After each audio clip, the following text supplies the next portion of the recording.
Hello to all you patriots out there in podcast land, and welcome to episode 374 of Canadian Patriot Podcasts, the number one live podcast in Canada, recorded December 5th, 2022. We need your help to support the Canadian Patriot Podcast. Visit patreon.com/CPP and become a Patreon. You can get a better quality version of the show for just $1 per episode. Show you're not a communist. Buy a CPP t-shirt for just $24.99 plus shipping and theft. Visit CanadianPatriotPodcast.com homepage and follow the link on the right.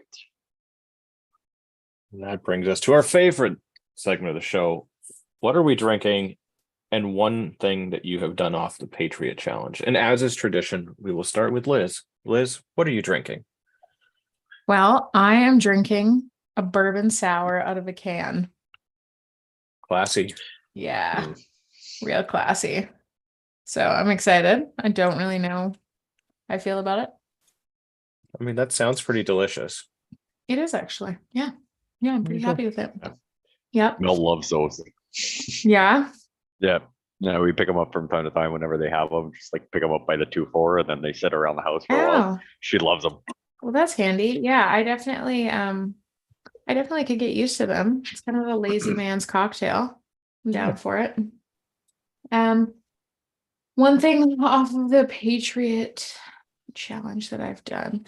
Well, today I worked out and I don't know, I feel like I'm always doing something.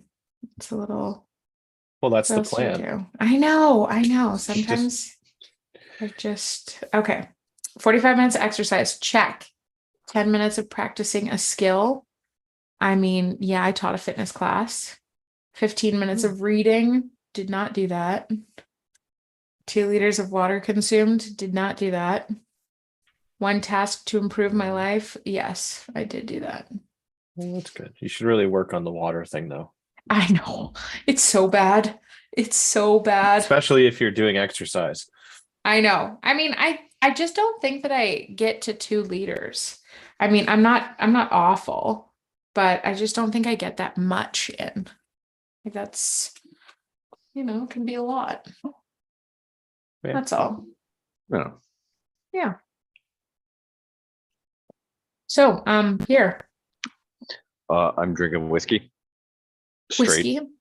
Yes. Ooh. Whiskey. Straight. Whiskey. 90% of the time I'm drinking whiskey straight on the show. I thought you were drinking it like, mixed. No, not always. Likes to I'll switch it tend- up. Yeah. I mean, the odd time, right? Like we've got Pepsi around the house. And that's pretty much the only time I drink anything pop related is if I'm having a drink. So I might have 1 or 2 before the show. And then when the show starts, I just pour like a big glass of straight whiskey and Wow. just roll with it. Patriot Challenge. Got to practice some skills I haven't used in a little while today. Trying to figure out some electrical stuff on a machine after a few hours, I should say, and cutting, splicing, testing, multimeter, test light, extra parts, and all that. Got to figure it out, up and running. It was good to show someone I work with that doesn't have much experience with it. I said, hey, we've got the time, kind of slow right now. It's like, come on down. And, we got to go through that. So I had to interact with someone, which is a huge task that I normally don't do. Pretty much on my water exercise. I'm going to get back into the ruck challenge because I haven't been there I got to do last weekend, this week's, I think, or something. But I tweaked my back early last week. So I was like, oh, great. Apparently I'm getting sort of close to that age where simple tasks will do things like that. Yeah. So Yeah. thankfully the back's feeling pretty good. So waiting for the weather to hopefully not just be wet and then catch up on the 2 weeks and Nice. get that ball rolling. Well, that and doing electrical is probably the least fun thing to do because it's such a pain in the dick. Yeah, like it was a 'Cause, weird it's like thing. when there's like a mechanical thing, it's like it's obvious usually what's going on. Like, Yeah. So this machine was at no start, right? Like you turn the key, everything says it's supposed to work, but like it You won't have start. to like Yeah, so right, okay, well, someone threw a part in that I'm like, I don't know if we need that part. So like, okay, start disconnecting wires, and I was like, okay, I got, when you turn the key, I need power on this one line. I'm like, okay, it's there. So hook everything back up. It's still nothing. So Yeah. now I'm like, okay, so is it this or that? And then all of a sudden I'm like, so that wire I had power on like an hour ago doesn't have power when it's hooked up. And I'm like, Yeah. but why? Like, well, it's so yeah, just it such ended a up being, pain in the yeah. ass. Like, because Yeah, yeah, it like ended up being a cut in the wire or something. And yeah, that's it's why something like that cut where it's like splice. Yeah. it connects 7 different places, and you're like, I have to test each thing and then figure. Oh, it's such a pain in the ass. I hate it. Yeah, no, it was good though. It was nice to It's yeah, do those things it's that I haven't done in a while. yeah, it's But not yeah, it's a pain. difficult. It's just a No, pain in the ass. Yeah. yeah, and you kind of need to have the right way of thinking, right? Like instead of chasing wires behind something, just find the wire at another open spot. And I'm like, you got power there? Yeah.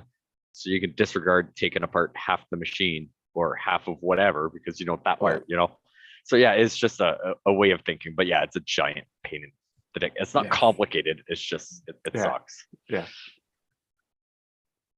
When did we start referring to pains in the ass as pain in the dick? It's missed that. interchangeable really in Mm. today's world. Yeah. Okay. Yeah. Yeah. We can't ask if you have a dick, but you can be a pain Yeah. in the dick. Okay. Yeah. That I mean anyone can I'm have so- them or not have them now. I'm so glad for that clarification. Always Yeah. helping, yeah. Mm-hmm. What about you, Gavin?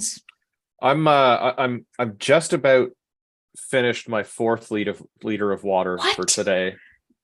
And I've got a 5th one here so that I don't like talk myself dry over the course of the show.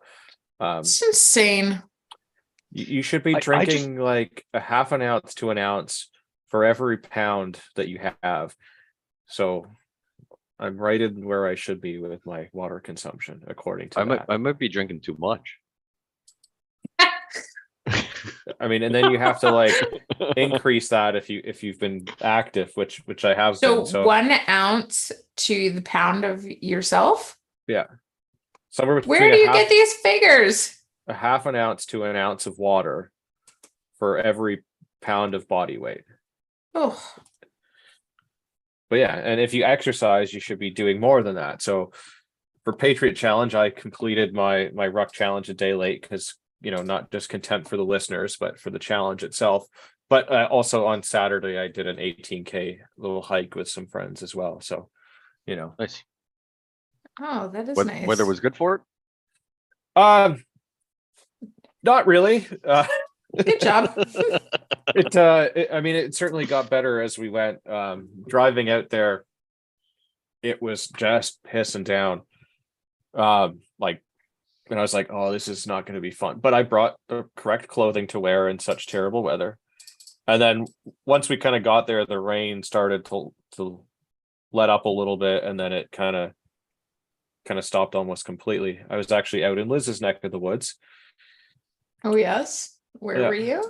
Wildwood. I'm sorry. I've definitely done that trail. It's nice, but like, Yeah, I mean, it's not super easy. It's not super challenging. no, it's pretty level, but I would yeah. say that it's not the best like footing in No. some spots. And especially when it was pissing down rain, it was Yeah. a little slippery. But we did it. Our time was not great, but there were a couple of people with us that were in not the greatest shape. But I did go Oh, for a sounds very, like- very brief swim What? as well. Excuse me?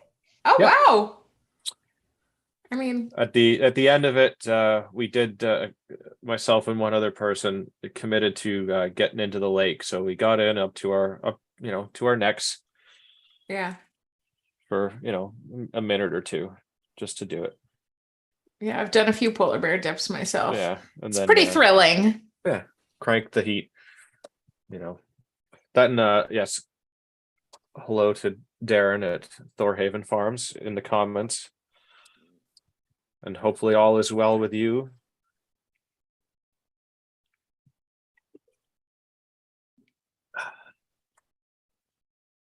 It's your Oh, turn. sorry. It is my turn. Sometimes I just get a little distracted. That happens. Yeah. I'm still like wrapping my mind around this water equation. I was like doing the math in the background. It's like, Yeah, wait a no, second. But also him drinking that much, how does he not get up to go for a piss during the podcast? He's got a 'Cause- catheter and nobody Bucket. knows. Yeah. Bucket. He's got a piss pee bucket under in a his bucket. table.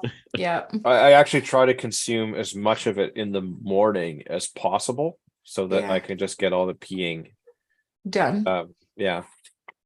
Do you not find that that's too much water? No, No.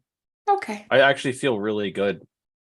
Oh, Like I've been doing this for the last like over 4 6 weeks, months. Yeah. and I Forever. feel super hydrated. It's great. Yeah, and even just adding like 2 regular glasses of water to your daily consumption on top of what you normally consume, you Yeah. will feel and see a difference.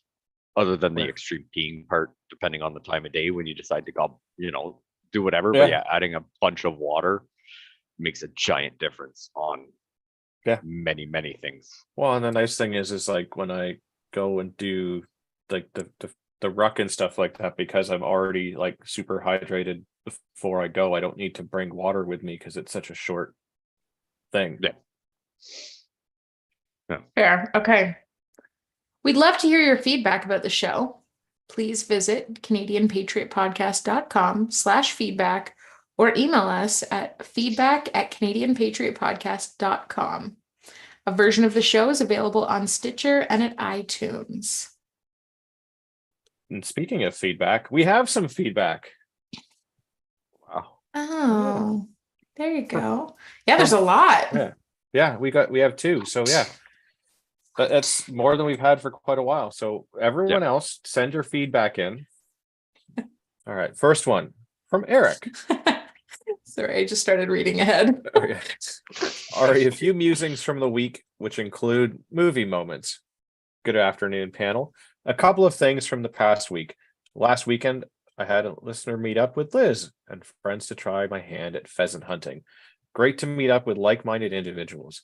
Had a great day, but no luck with the hunt. That's all right. A day out hunting is better than a day at work. Truth. On the way to and from the hunting area, I thought that I would expand my listening library and take in some of the CCFR podcast episodes. After listening to 4 episodes, I believe that I now have a better understanding of Rod Giltaca, or not. It seems to me that one of the favorite subjects to speak on is things I have done. I'm sure that CCFR as an organization does good work on behalf of the Canadian firearms owners, but to paraphrase Adamir from the movie A Knight's Tale, the podcast has been weighed, has been measured, and has been found wanting. Frankly, I expected a little more. Thoughts on that? Secondly, another appropriate movie reference. My utter contempt and loathing for all things federal government related has been turned up to 11. After the shenanigans pulled with C-21 this past week, clearly the idiots in Ottawa do not know the difference between an amendment and a complete rewrite. FYI, the movie was This Is Spinal Tap, if you were not aware. Looking forward to this week's discussion. Best regards, Eric. Oh, thank you, Eric. Yeah, I mean, I don't like to shit talk other podcasts. Actually, I do, but I was gonna say what? yeah, Yeah. usually the other ones though, because it's fun, and they do it back to us and challenge us to things, and we beat them. It's good, but I mean, like I really like Rod. I think he is a great person, and I think he does do a lot. Yeah, I would say that he comes second in the talking about things that I've done, because number one is always going to be Trevor Furlot, and things that I have done in guns this week, where like that is an entire episode. But personally, I don't find the CCFR podcast all that entertaining myself. no, It's a little, honestly, it's a little dry. It's a little challenging to get into, Yeah. in my opinion. I struggle I mean, with it. maybe it falls more into the edutainment Yeah, type I think thing so. rather than entertainment. But the entertainment part of it, I think, is the lacking thing. Not like, and again, like I said, I like Rod. I like hanging out with Rod. I think he's a great person and hilarious in person. But I don't know. It's hard. It's hard to do a podcast and be entertaining and interesting and all of those things, and then also be something educational and worthwhile. Maybe we should sponsor his "What Are You Drinking?" for his That could work. So I haven't listened to many CCFRs. I've not had the pleasure of meeting, Rod.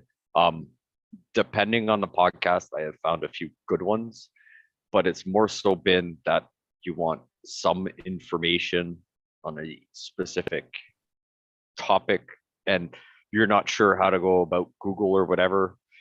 He will point you in the right direction. Those have been fantastic. But yeah, there are some where I'm like listening and I was just like, 20 minutes in, I'm like, not for me. Although I would point your non-gun friendly people to the podcast because it is a very keep it simple way of talking about gun laws and anything in Canada compared to, thinking it's a right-wing extremist Nazi, Yeah. bigot way of thinking about it, right? Like he's very good and proper about everything, and everything is backed by 100% facts. Yes. Whereas we are purely entertainment. Yeah. Our lawyers ask us to tell you that. And that's why we drink, right? Yeah, we can say and do anything within reason because it's all for funsies. I mean, I'm definitely not anybody to give educated advice. No. I'll give you educated advice, but it's not going to be on a recorded screen. And there's not going to be any Alexas or Siris or phones around. And I mean, I'll deny it, but that's why we're drinking. Plausible deniability. At least that's what I'm told. Yes, exactly.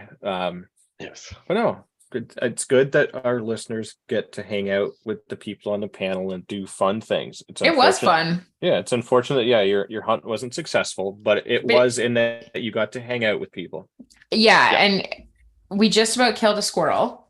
That was fun. Well, there you go. Ooh, yeah, I love squirrel. Well, I love it. As soon as my tweed outfit comes in, I'll be sure to join you guys next time. Well, it was probably like 3 feet of snow in some places. Like it was decent slugging, and it was a lot of fun because we were just out there. A bunch of us, like I've not been pheasant hunting before.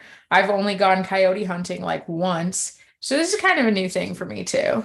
And and we just had a lot of fun. And then we ended up stopping at a gun store on the way home because I had to pick up a new butt for my stock. So it was good. Whereabouts did you guys go? Huron County. So Clinton, they have a pay for the day type thing. No, it's free. It's like a marsh or something. Yeah. And it's like live release kind of, I don't know. My buddy has Springer Spaniels that he teaches to retrieve. So he's the one that organized it all. He does field trials with his dogs. Yeah. So unfortunately they didn't get a whole lot of work in because there was nothing to retrieve. Pretty much. At least they got to walk, right? Oh yeah. And I mean, we had to tow out. Thankfully, I had tow chains in my truck because we had to tow out some folks that clearly hadn't been, outside in the snow often with their SUV, and they tried to, drive where they shouldn't have. Yeah. So then, and it is a nice truck to tow with. It is a really nice truck to tow with. Yeah, and it is. It got some action, and I just happen to have brand new tow chains and a couple of people that have lived on a farm, and Eric got his elbows in there and practicing all kinds of skills. Oh yeah. Yep. Oh yeah. Nice. We had a good time. Nice. That's well, nice. Our second piece of feedback is from Jerry. Do we know who Jerry is? I don't think so. A listener. Yeah. Got it. Subject: amend this episode. Hello, I appreciate the effort and content you put in the podcast, but the amend this episode will be my last. Hearing a person refer to firearms as weapons of mass destruction and stating you have the right to hunt even though you don't need to in this episode is counterproductive and divisive to people who value freedom. The ability to take care of yourself or your family, whether it be fishing, hunting, or growing food, is an essential skill worth learning and may be useful given the situation we face.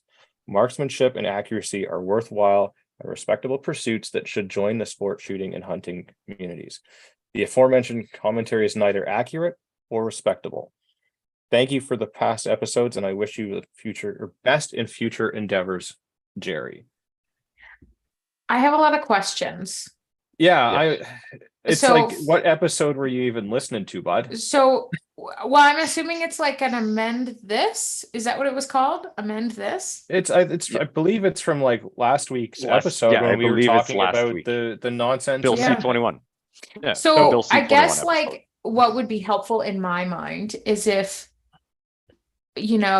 Jerry could tell us where in the episode that was said, because Yeah, if it was at 9:30, it might have been acceptable to understand in terms of discourse, but like the further you get in the night, the less I think well, we but can make sense even then- sometimes. but even then, I don't think any of us would refer to a firearm as a weapon of mass destruction unless we were quoting a news article or a politician or something like that, Or like saying something sarcastically. sarcastically. Yeah. Yeah.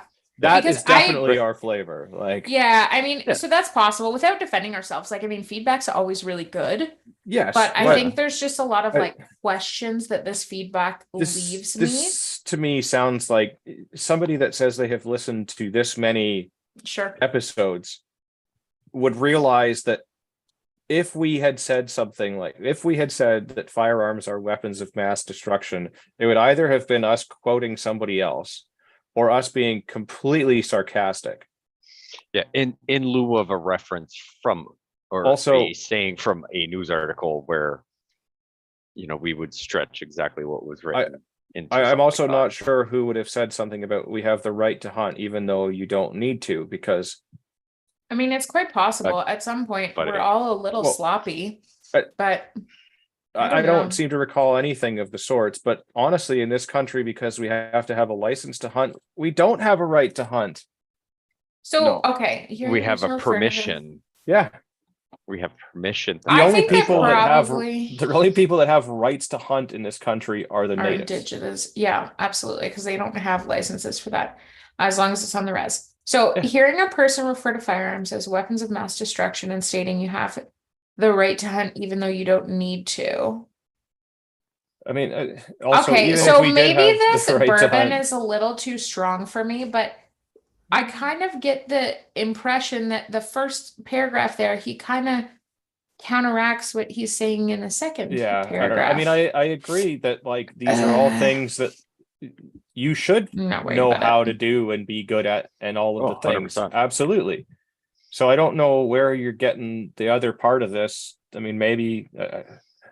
I mean, who- hey, who knows if he's even hearing this, because I'm not he that said worried he's about gonna it stop. because it's Oh, I'm not either. It just No. well, so, okay, But- so here's what I think occurs. And I just joined a new range and I just had to do their Safety orientation course. yeah, their safety orientation course because I have pistols, right? So every range requires you to do that instead of just a regular walkthrough if you have pistols, right? So I went and did that, and there's lots of folks that have varying perspectives on the nomenclature and vernacular used around firearms, and the reason that they do is because the background that they come from.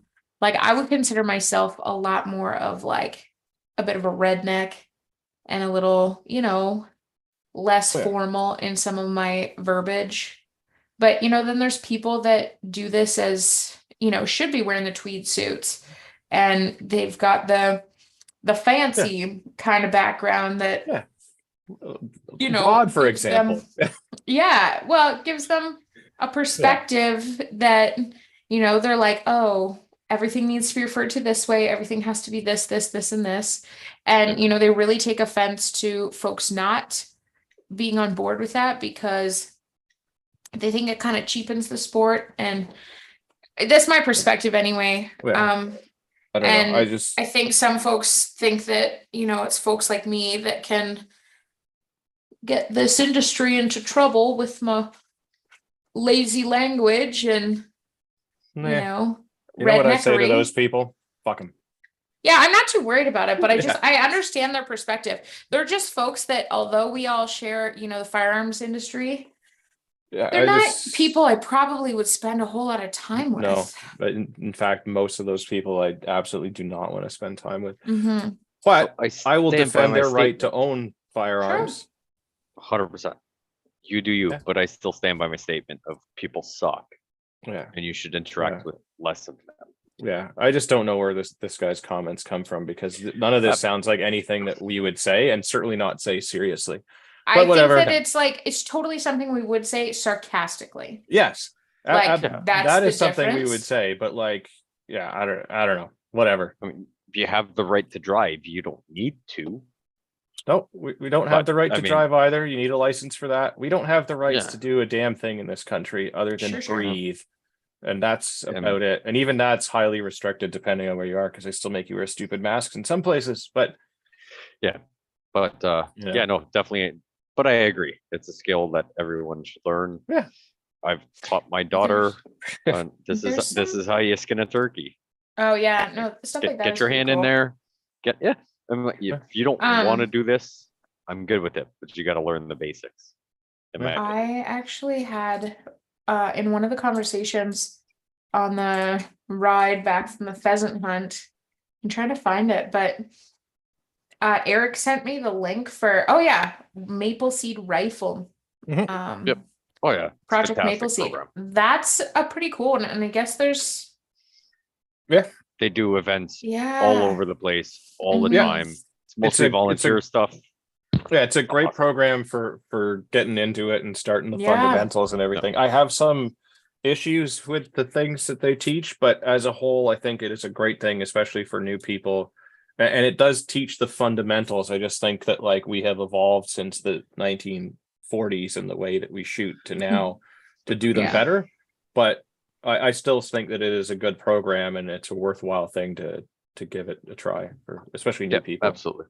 so It- mhm. Sorry, go ahead. No, if anything, it at least shows you a safe way of using a firearm and putting Yeah. your intentions on paper, give or take where you want to aim once you've Yeah. gotten sighted in. So yeah, I agree with Gavin. There are probably some things you could switch around because we're not that time. But at the end of the day, it does maybe take someone that just bought a rifle from Cabela's or anywhere, go there with a box of ammo with your learning hat on, and you will come out a way better, safer person, 100%. Yeah, like I wouldn't say that, they teach you anything wrong. I just think that there are better ways to do it. But Yeah, for sure. I Yeah. get what you're saying. Yeah. I get what you're saying. Turns out the new range that I joined, they have I just learned a little bit more about IPSC. And I think that's pretty cool. And they've Yeah. got a black patch Yeah. course coming up in the spring. And I was like, Yeah. oh, there you go. You could get into IPSC. You could wear the Solomon running shoes, the 511 shorts, and the bicycle jersey. none of those things sound like good ideas for me. Well, you could be the one that's different. I would be 100% different. Yeah, I that mean, I works. do. No, I don't even have Solomon shoes. You're gonna have to get some. Yeah, that's what they all wear. Can Oh. we switch those to the Ultimas? No, they mean- all wear the Solomon speed crosses. Mm, Why? I got issues with that. They're good grip for running and stuff. It's just I don't know. It's weird. It's like their uniform. Oh, It's weird. I mean, I'm not. But I guess on to book club. Oh wait, no, we've pushed that back again. Sorry, folks. If you were hoping to hear us talk about the book today, you are going to sadly have to hear us talk about the news again. Book club has actually been pushed back to December, so we're going to be doing book club on Boxing Day. Yes. So you can put on your new Christmas jammies and cuddle up and listen to us talk then about books. But on to the news. Hopefully have new Christmas booze to drink Yeah. Festive Christmas booze. Maybe Andrew will be back on and have some of that figgy pudding beer or whatever nonsense he's drinking. But Ugh. That sounds disgusting. Yeah. Sounds clumpy. That's because Like- you're actually imagining it's like pudding. an actual figgy pudding. Yeah, no. No. Think of like maybe a pudding smoothie. Well, Yeah, yeah, no, so- still sounds clumpy. There was a That's fair. big gun bust in the news. Yes, saw Um, that. Apparently it happened like several months ago. We're just finding out about it now. Mm-hmm. Which is a little weird. But there were 62 firearms taken off the streets. 57 of those 62, so 91%, have been traced back to the US. Interesting. Oh, we should have laws around that. Well, only one of the firearms originated in Ontario, and it was determined to have been stolen during a break and enter in 2021. Mhm. Some 260 charges Yeah. have been laid against 6 suspects. Yeah, but charges doesn't actually mean like, Convictions. Convictions at all. It sounds Yes. good in the It article. sounds impressive. And we'll get a little bit more into those in a minute because some of them sound weird and the numbers don't quite add up for some of the things. But Yeah. I the- do want to point out though that I just want you to think about this as you're going through this article. Listeners, pay attention. Yeah. What would be the difference if somebody was to, what do you think the difference is between somebody having these gun charges and the consequence of that, and somebody having like murder charges and the consequence of that? well, Which one do you think is going to actually get more media, more jail time, and more actual consequences? interestingly enough, one of these fine, Just saying. upstanding members of society, Jerry, if you're listening, that's sarcasm, has a murder charge. In the same like bust? No, for Or a previous previous. one. Yeah. Oh, So one suspect, 27-year-old Saeed Mohammed Ali that's so young. Zaidi, I believe that's how you pronounce it, is Sure. also facing additional charges in relation to a shooting that took place inside Bar Karma near Queen and Portland Streets on October 19th, 2021. So, but because charges are pending on something, should there not be like probably a prohib or a weapons ban in? Hold so- the fucking phone for a minute. October 19th, 2021, they Yeah. could keep unvaccinated people out of a fucking bar, but not a gun? Well, he didn't have to show his paperwork to bring his gun in just Yeah. to get He himself didn't have to in. bring his What the ATT. Holy nuts. Yeah. Just- I know. But I guess this crazy.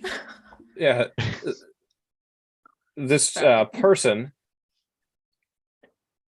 Yes. apparently for this shooting was a suspect, but they didn't have enough evidence and it was mostly circumstantial, so they had to let him go. But I guess upon finding these guns, they've probably ballistic tested one of them and found that it was a match to the shooting and now have the ability to throw this charge at them as well. There were 3 AK type rifles, one of which was loaded with 61 rounds of ammunition, as well as it says 15 AR-15 type carbine style rifles. I think They the got it wrong. 15 is a thing. I think it's actually 5. Yes. From the picture, Yeah, like, you kept a lot of them out, yeah. if that's the case. I think, yeah. I don't know, like a AR-15 type carbine style rifle sounds even more wishy-washy than military assault style weapon. Either they are or they are not. But I'll let that go to just terrible news reporting. Yeah, I will go. I will leave that with misinformed. That at least they didn't say it's 15 machine guns. AR 15 style is probably black magazine fed. Probably two. I mean, looking at the picture, a lot of them 7.62. look like they did look like they are AR-15s, but Yeah. So to the uninformed, at least I will give them that AR style. I mean, they kind of went Yeah. with that. So I'll The- give them that. They didn't say machine guns. They didn't say M16s. You know, Well, You and don't know give the them that. difference. the bulk No, of them but- looked like it was just Glock pistols with some other Yeah. stuff thrown in. Isn't Glock pistols like the most commonly used pistol? Yes, 100%. Yeah. Because they are cheap and they're mass produced. Like there's no fucking tomorrow. Yeah, Yeah. the article says that you can buy one in the U.S. for under $1,000 American, and then you can retail it up here illegally, of course, for somewhere between 4,000 and 6,000. So that's quite the markup. There is Yeah. also I guess there's a Asian knockoff Yeah, there's As a well? few. that's There's a almost few. like identical, um, and it's like $300. yeah, there's Are a we few allowed to call it copies of that, though? them. Yeah, That's that's where what it's it's from. Mm. But yeah, there's a few Glock clones, if you will, from Mhm. various manufacturers, but those all look like they are Glock style pistols. And with the polymer frame, there are also ones that could be 3D printed, which, is apparently a thing. But Toronto Mayor John Tory called it an excellent piece of police work. Hmm. He said it is a reminder of the work that needs to be done to reduce the flow of guns that come into Canada via the US border. I think we can't rely on local police services to find the people trafficking these guns. That means they're already here, and the best place to cut this off is at the border to stop the guns from coming across from the US, which is where they're coming from, he said. Perhaps we could work with the government of Canada to do more of this. It is a border matter, but it is a serious, serious problem that is leading to death and trauma in communities. He's absolutely right. Yeah, and I will give him that. As a I don't politician. like agreeing with Tory because I think Yeah. for the most part he is an idiot, but Yeah, he's but- absolutely right. I mean, I wish he kind of would have went into like, hey, guess what? C21, OIC, handgun ban, would have prevented at the bare minimum. It wouldn't have stopped 91% of what's going on. The one Trace Ontario. I'm curious where the other, 6-7 guns have come from. Whether that be that, everything's scratched off or whatever. But I will at least give them that it's just been like, hey, look, we did something good, but this is a problem that we already shouldn't deal with. So I wish you would have elaborated a little bit more on, saying I that a think bunch this of stuff is- is I mean, useless, but it's a start. This comment, I think, ties in very nicely with some of the things that Bob Zimmer was saying, along with some of the other gentlemen in the Security Council meeting, going over these amendments to C21, where they mentioned the cost of getting scanners for the border. Because right now, I think they said something like 1% of all things coming across the border get inspected. So like nothing. That's not a lot. No. Whereas if the money that they were taking for this buyback was put into buying scanners, they would be able to put 10 scanners at every major border crossing. Yeah. That sounds like it would be a lot more effective at doing something, seeing as 91% of these guns were smuggled in from the US. And I imagine all of the other ones, except for that one, likely are too. They just were not able to trace it back Okay. to So, anywhere. hot take on all of this, though. Let's be real. Toronto sucks. Yes. Well, yes. But so I think what's happening, and this is obviously we know that it's a political game. It's not logical. It doesn't make sense. You compare it to other processes or, like issues with the budget or, finance, just anything really. And it doesn't make sense. But here's an issue, we were talking on another chat about like the whole electronic vehicle thing, which we'll talk about later. But Hopefully. it's no different. There's the folks that watch the news and read the newspapers, and the folks that are still keeping this government in power are folks that have no idea what's actually going on in the world. Yeah. They literally, and a part of me feels bad for them because, you know, we all know them. We've all Yeah. talked with them. Maybe not Pierre, but like most of us have talked with them. I'll have And a comment after. yeah, and we all know that they actually think that what they're doing and what they're voting for is right. And Yeah. what they're screeching about. And I will say screeching because they are the loudest minority, which is what is getting these things moved. But the problem is that they're folks that, you know, see an immediate problem, believe exactly what they're told, take it at face value, and they're like, we have to fix this immediately. Like, of course, if you're Yeah. being told that we have guns on the street all the time, you're going to believe that we need to have certain legislation or certain processes in place that prevent people from getting hurt. Yeah. That's a noble thought. What bothers me is that that's where people's thought process, that's where people's like actual learning process ends.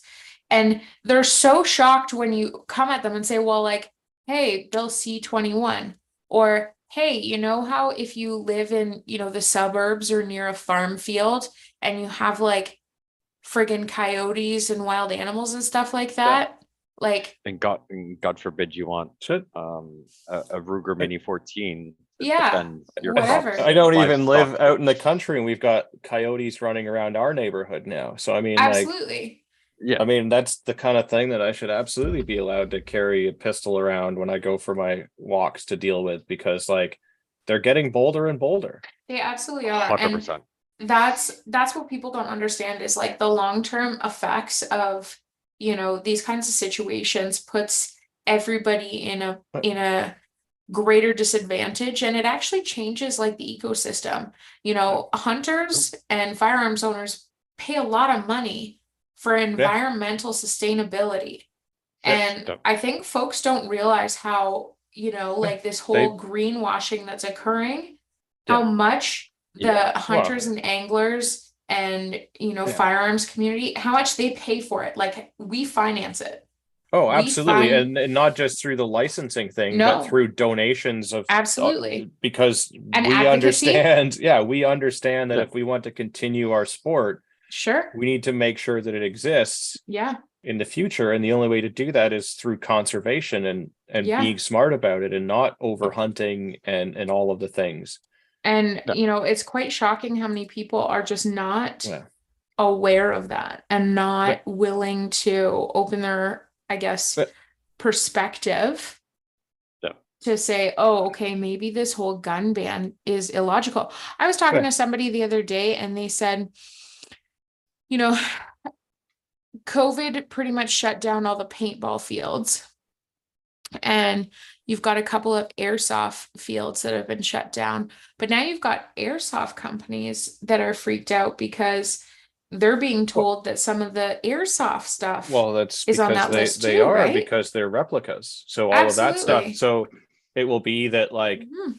those that have them will be able to continue to have them and use them, apparently, which I don't see how that works because they're going to be prohibited, but you won't be able to buy new ones. Yeah. So I mean, that's going to go away. I mean, there's some hell of a lot of impact when you look at this, like gun ranges, all of the businesses around it, and everything else is all going to go away, all to stop this. Yes. But like the one gun that was traced here, so 1.6% of the total guns they caught in this bus originated in Ontario, and it was stolen.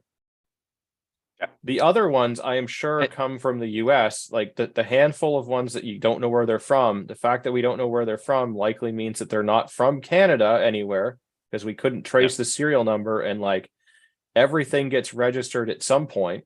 Yeah. So, you know, So it's stupid. But John Tory is absolutely right, and I hate saying that. I wish he would speak up, though, and tell people that we need to do something about the border more and not worry about the legal law-abiding people, because they are not the problem. Yeah. Part of me thinks, though, that he made, like he inserted himself in a conversation that he's going to get his hand slapped for. You know, like he was just trying to be somebody that, you know, knew what he was talking about. And commenting on it, and I think he'll probably get his hand slapped and be like, you're not towing the line. Yeah. I think that's going to be a little bit more likely. Yeah. To circle back to the charges here, because some of these just don't seem to add up. Saeed Mohammed Ali Zadie, 27 of Toronto.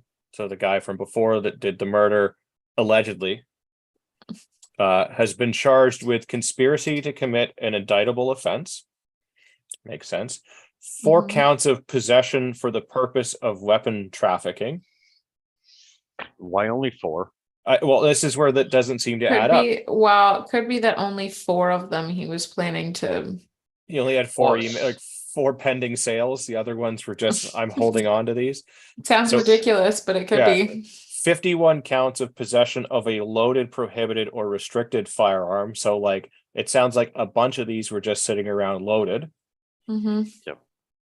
Possession of a prohibited device or ammunition contrary to a prohibition order, which means that he's already on some sort of Probation. probation. Hmm. Weird how this guy managed to get 51 guns and ammunition while having a prohibition order. 8 No, counts he- of yeah. possession of a firearm knowing its possession is unauthorized. So This math doesn't make sense. would he not have 51 of those if he had 51 loaded? No, there's firearm? so there's only 51 counts of possession of loaded, but there's 62 firearms. Well, so there was Yes. 6 people that were busted. So I Oh. imagine the other ones were there. Took the other How 11. big was this guy's Yeah. backpack? Yeah, Well, I it's mean, it was like his insane. house and his car and like a bunch of but like, so the other guns there, like he didn't know that they were illegal to have. Like, should there be 51 counts of possession of a firearm knowing its possession is unauthorized? Like, that doesn't make any sense. But yeah, They're just also finding everything. possession of a There's- firearm or ammunition contrary to prohibition order, possession of proceeds of crime over $5,000, possession for property owned by crime over $5,000. Like, so some of them make sense, but some of the numbers just don't add up on this. So I figured out the 4 counts of possession for the purpose of weapon trafficking. So if you take the 57 that were traced to the States and the 1, that was stolen, so that's 58. So 58 to 62, that's only 4.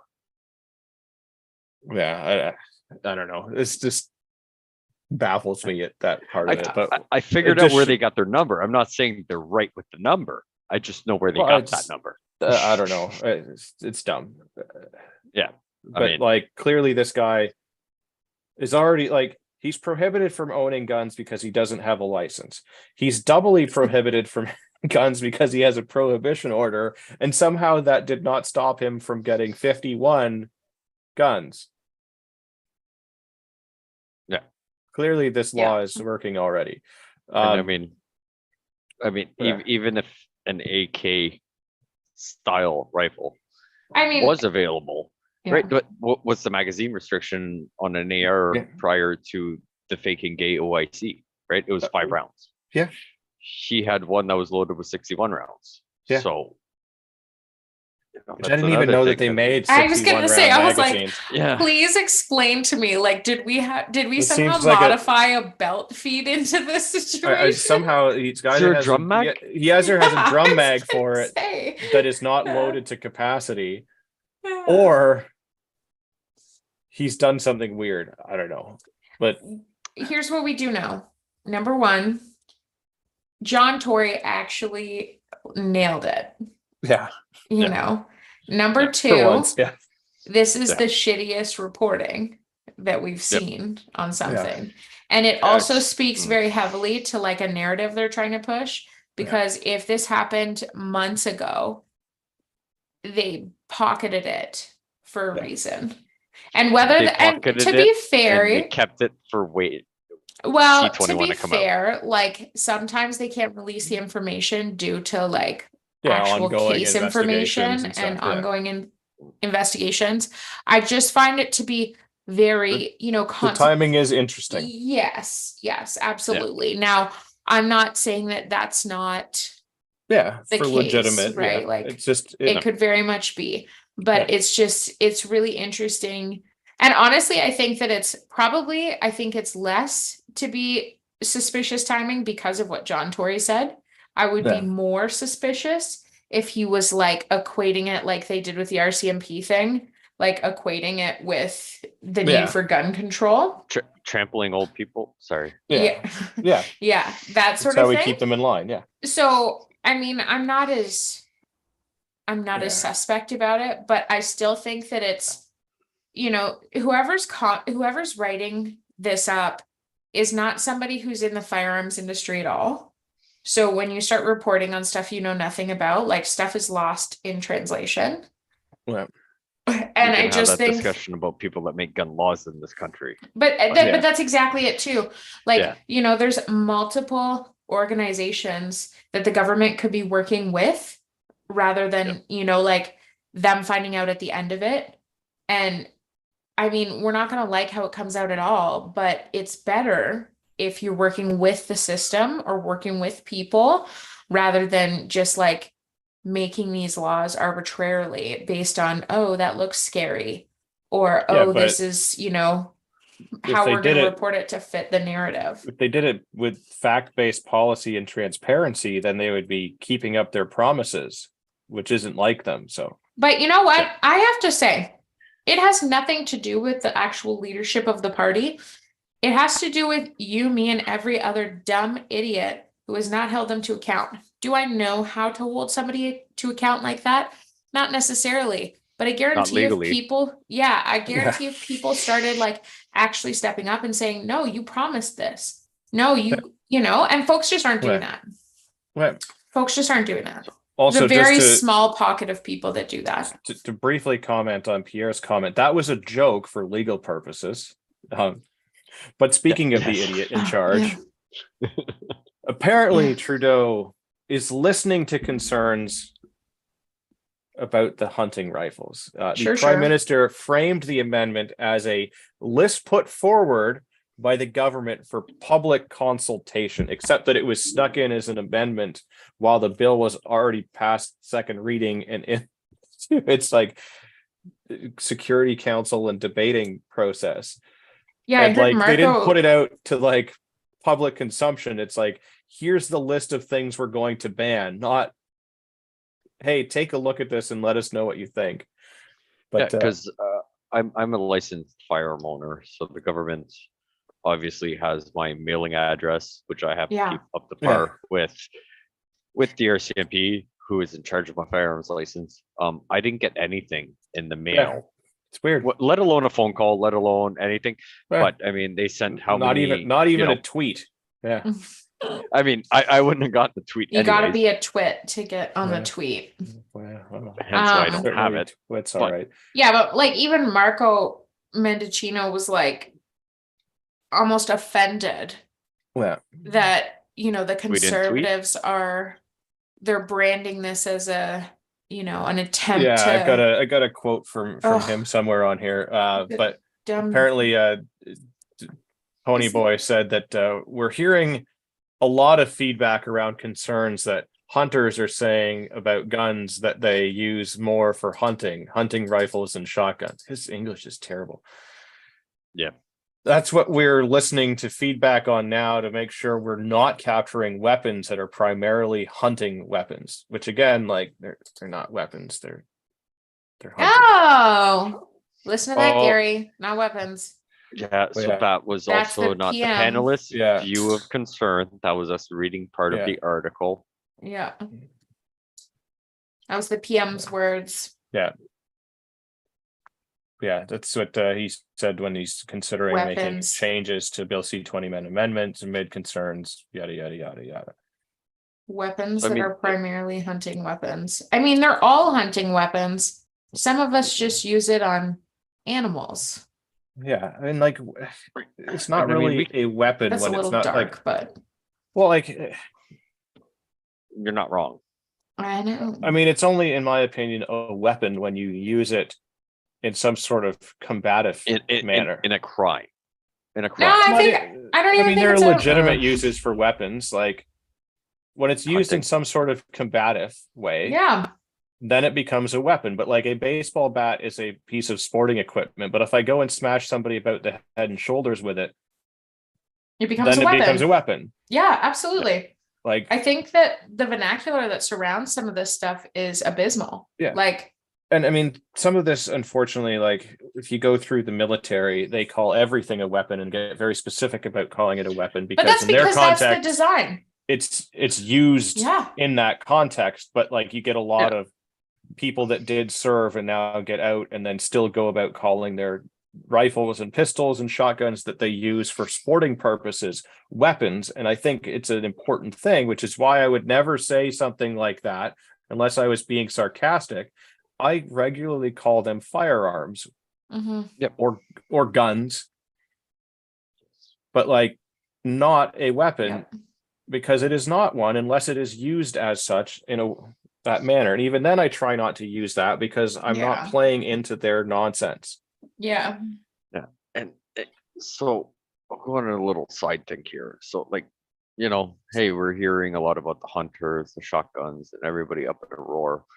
So like, there's a very small part of me that I'm like, finally, fuck you, because where was all these people that were, you know, Well, they were outraged here for back the in May OIC. of 2020 when they thought their shotguns were going to get banned, and then Blair tweeted that shotguns were fine, and here we are seeing a whole lot of shotguns that are Yeah. added to the list. Right. But the second they were like, no, that's not what we're talking about. They Yeah. were like, oh, okay, well, you know, Well- why do you need it in AR-15? Folks don't understand the fine line. That's the issue. Yeah. So But for that's me, I don't have any of those assault rifle looking firearms, Me either. weapons. I'm going to use quotations on all of that. No, because, okay, so I'm just using that because that's the language that they're using. But the point is that anybody that has that kind of stuff, like, I kind of think it's a fine line to walk when you start picking and choosing, right? If you're concerned about people's utilization of a tool, then you need to start like identifying the social constructs that are making those people assholes, Yep. right? Fix that, because these Yeah, are just things. And I, as an average human being, you know, I may not like certain things, but I have to understand that my support needs to go towards the freedom of certain things, right? I may not Yeah, agree with it, but like those, Yeah. so what's happening is people are like, oh, this directly affects me. I need to get, you know, upset. And it's like, okay, it directly affects you now, but where were Yeah. you when the foundations were being laid for it to affect other people? And it became a slow fade that wasn't that slow into this problem that you're now facing. Yeah, where were you when this Yeah. affected a bunch of other legal gun owners taking Yeah. away their sport? Yeah, it's kind of Because like guess what? It's not a hunting, right? When the OIC came out, 90% of everything that was banned was strictly a sport rifle, right? It was mostly or restricted what looked weapons. like a You could- sport rifle. Yeah, but even then, right? Like most of it was something that someone would Mhm. use to do competitions. You could only Sure. shoot. It was registered. You could only go on a, you know,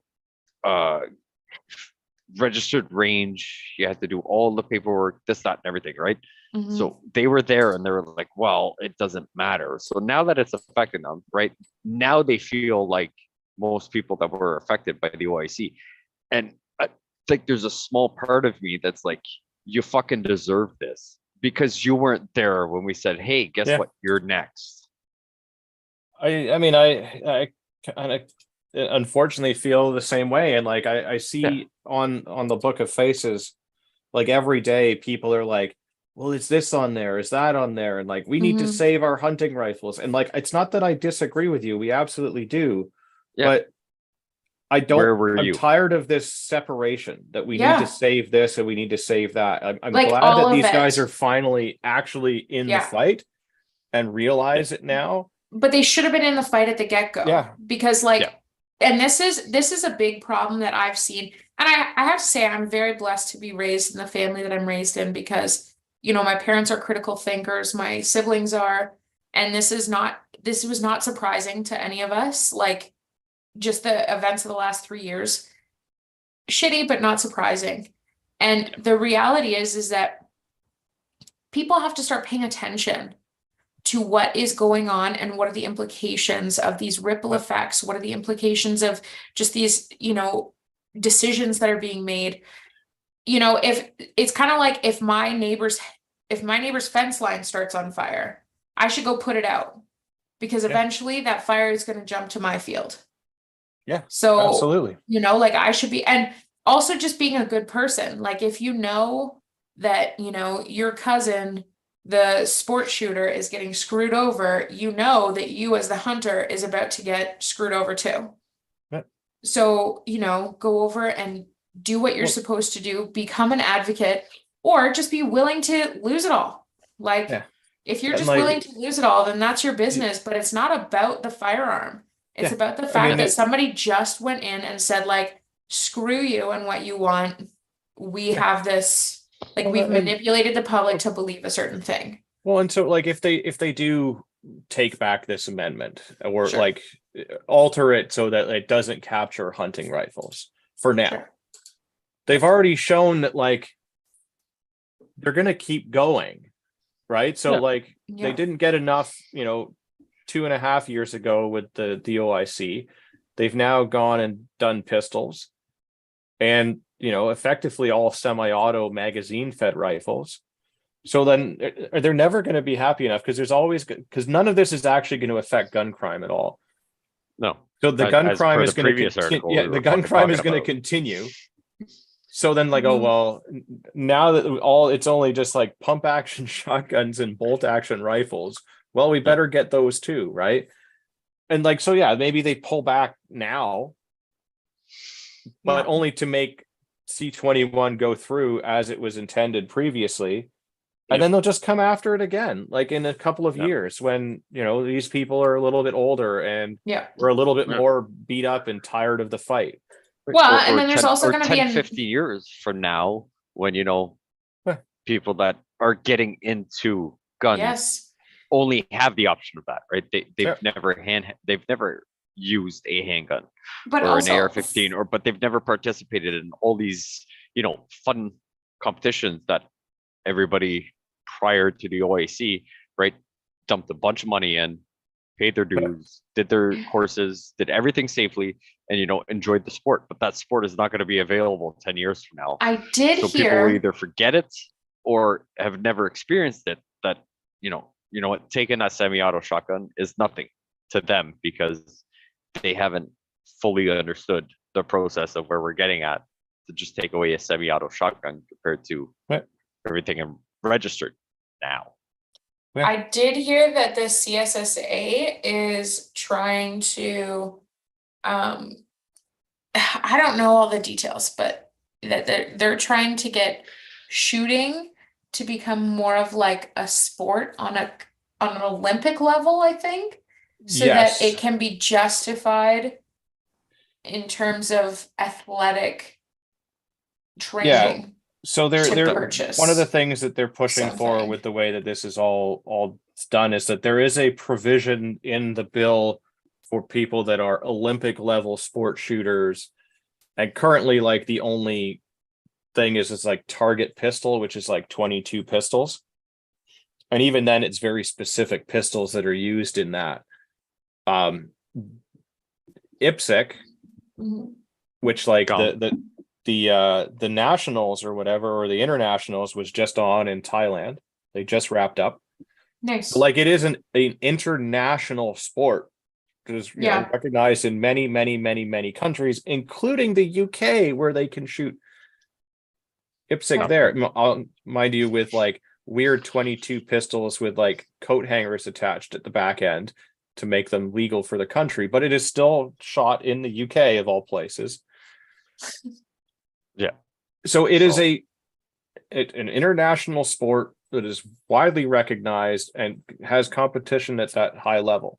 So it is part of one of the things that could potentially at some point become an Olympic sport, but it is not at the moment. If it does become an Olympic sport or recognized at that same level, then all of a sudden that would open up almost everything, and anyone that gets their black badge as a person that legitimately competes in the sport and has the potential to be an Olympic athlete, because Mhm. it doesn't say that you have to actually be in the Olympics, just that you have to compete in an Olympic sport. Yeah. You could be the worst person but still competing, Well, and in theory you would still get the exemption. the range that I just joined is a really small range. They hold IPSC shoots. Same with the one I've been trying to get into for a year and still waiting for that email when they've got openings. But at the same time, right? So Yeah. CSSA is doing something now, Yeah. but Yeah. where were you in the I mean, 2020 they were OIC? kind of doing their thing, but like they haven't quite been as effective as they once were. But I don't know. Some interesting things coming out of all of this, though, is that this gun ban calls into question the NDP's support of the Liberals. I knew that love triangle or love relationship Yeah. wouldn't last long. It's interesting, though, that this seems to be the thing that is sort of shaking things up a little bit for Finally. them. Yeah. One prominent NDP member came out against the policy on Monday, calling it a massive overreach that must be fixed. It's quite shocking how many people, like I consider NDP to be like the political party of the city. Yeah. And it's But quite there's a lot shocking how of- many people in the city belong to ranges that, Well, but interestingly enough, I mean, and I'll touch on it a little bit later, that NDP, though, has a large rural group and indigenous group that vote oh, that that's way. true. That is true. So and other interesting things from the article that I've got is that meanwhile the national conversation on gun control took an interesting turn over Yeah. the weekend after Montreal Canadiens net tender. That's an interesting way of putting that. I was gonna say And- netminder. What the hell is that? Or Like a netminder, goalie? yeah, goalie. Yeah. An avid hunter, Carey Yeah. Price, weighed in on the issue on social media. I saw that. Apparently, his timing for the announcement so close to the anniversary of the Polytechnic massacre, he's being criticized for this. Team owners told Radio Canada on Monday that the 35-year-old Price was not aware of the 1989 massacre. They're using every frigging excuse. Like, if you wanted to do Yeah. that, you could pull up. You honestly, over the last 100 years, you could probably pull up, like massacre or a gun shooting situation that's traumatic. Like, they're doing something dumb to chastise somebody for actually speaking out. And honestly, that's why people aren't standing up to this. Yeah, Because they're like, oh, I'm getting chastised at every turn. Like, took a lot of guts for him to step out and say something like that. yeah, Like, no, and I mean it's a photo of him in his camo gear holding his shotgun and with the quote, Yeah. "I am not a criminal or a threat to society." What Justin Trudeau is trying to do is unjust. I support the CCFR to keep my hunting tools. and then he So- said, thank you for listening to my opinion, which is interesting because it's like, there's a whole bunch of folks that are just, oh man, this makes me so mad. Well, I mean, you get all these people that are usually anti-gun and all of the things that we're usually, the opposite of, and they're telling, their celebrities that they need to speak up, they need to speak up, they need to speak up, and then a celebrity finally does, but it's contrary to the thing. They're like, oh, stay in your lane. But I mean, I can't think of a Canadian, what the fuck did you just say? Apparently, I can't remember. What? Person in the spotlight. Celebrity? Yeah, that's what. Thank you. No Right. problem. So a I got you. Canadian celebrity Yeah. that I Yeah. could think of that could have or is known to have any type of involvement in any What? gun culture in Canada, right? But like for Carey Price to come out and Yeah. do this, right? The goaltender for the Habs Montreal Canadians, yeah. and has been I guess you could say, someone that Canada is proud of in NHL. Lots of people in the States know him and everything. But for him to kind of have the cojones to be just like, Well, hey, look, I and- use this. I'm Obviously a law-abiding citizen. I do this, I do that. Like, no, you can't have what, my pastime compared to what I do for a living. This is my pastime. This is what I'd like to do. I've been Yeah. responsible and I've done well with it. You don't have the right to tell me I can't do this anymore. So Yeah.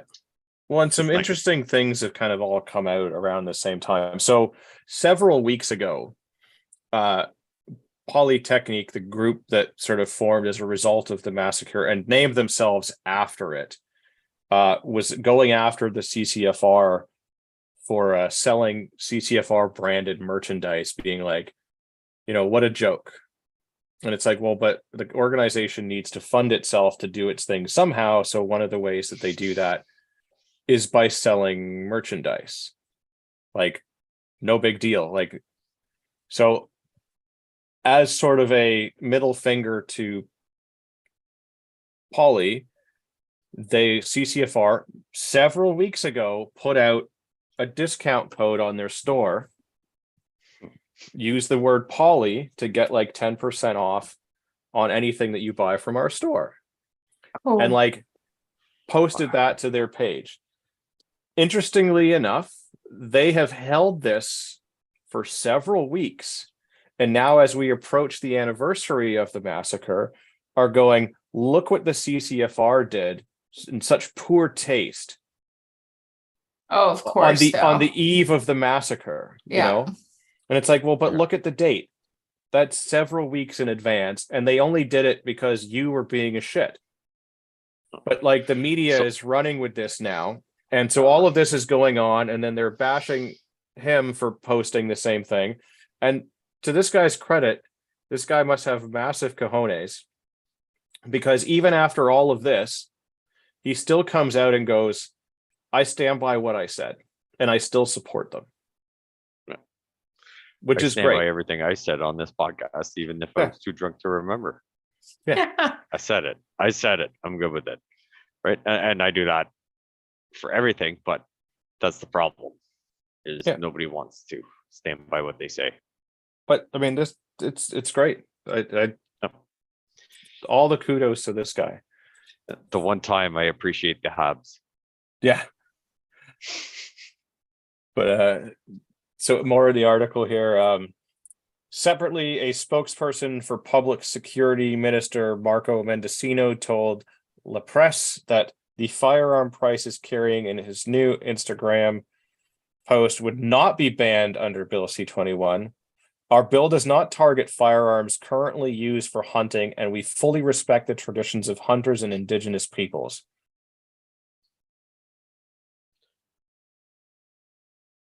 Yeah, except that there are a bunch of hunting rifles on there, and it directly targets people that hunt. Yeah. Yep. Political science professor Kathy Brock said gun control offers a unique dilemma to the NDP, who rely heavily on both inner city voters and those in rural parts of the country. This one is very difficult for the NDP to find a united consensus position on, she told the National Post. They are putting the NDP in a very difficult position that could cause a bit of a schism and tension in the relationship between the NDP and the Liberals, but also with the NDP party. Veteran NDP MP Charlie Angus, good old angry Charlie, who represents Timmins, James Bay, a vast northern Ontario riding encompassing nearly 252,000 square kilometers and a diverse range of rural cities, villages, and First Nations communities, is speaking out. This is a good article on how the Liberal government massive over hunting rifles and shotguns. So basically, yeah, the quote from the beginning that I said, that's his thing, that this needs to get fixed. And that the 11th hour amendment thrown into Bill C-21 is hugely problematic and must be fixed. So I kind of agree with some people from the NDP, surprisingly. Yeah, it is a weird episode that I am agreeing with Tory and Angry Charlie. Yeah, but I mean, like Whoever would have thought. Yeah. I have some Well- family out in Timmins, Northern Ontario, and I'm just like, yeah, like that's not gonna fly. Like a lot of, absolutely loves hunting out there, Yeah. getting it any opportunity you can. every spring opportunity, fall opportunity he has, anything and everything he can hunt to sustain for himself, that, yeah, I guarantee you there's a few rifles probably on, this said person list that is probably affected by this. And yeah, I don't think that'll fly. So yeah, I agree with the mayor of Toronto and the NDP. Yeah. First time ever. Gotta be first Yeah. time for everything. Apparently I'm cutting one glass less of whiskey per episode. Yeah. Need to tone it down a little. Yeah. Yeah, the next two articles kind of just tie into what we kind of been talking about, but they're in my hometown here. A woman is dead after an overnight shooting in Mississauga. 20-year-old Brampton woman died after what police say was a targeted incident at a Mississauga gas station Saturday night. This is actually very close to my office. Oh, Yeah. I know where that. Yeesh. you're kind of in the boonies though. Well, I'm far away from this, but like this was right by my office. No, I mean, your office, I think, yeah, is kind of in the middle of like industrial park, isn't it? Yeah. You when you came for our land nav class that was certainly not held illegally, you would have driven right by this. Yeah. I stayed around the corner without even knowing when we came down the first time now to Toronto to meet a bunch of people. Yeah. Yeah. So that was I don't. So yeah, I don't want to get too into the weeds on this, but just like, there's been a pistol freeze on for how long now? And all the other things. So there was this one shooting there, and then the same night also in Mississauga, one person in critical condition following Mississauga shooting, different one. So the incident happened around 6:20 p.m. and this one is actually even closer to my house. Although the area that this happened in is not the greatest. Some of it is subsidized government housing. But the shooting involved two men. Has nothing to do with it. Yeah, involved two men, one of them saying life-threatening, life-altering injuries. So yeah, I don't want to get, too into those, but like weeds, but here we are. Shootings are still happening. I imagine none of these people had ATTs. And probably not. Oh no. So I didn't read these two articles. I can't imagine that they have legal guns either. Well, none of the people have been caught with them. So, did either one of these articles mention specifically a handgun being used or just a shooting? No, just that there were shootings. I mean, I imagine they were handguns, but like. No, but I mean, let's be.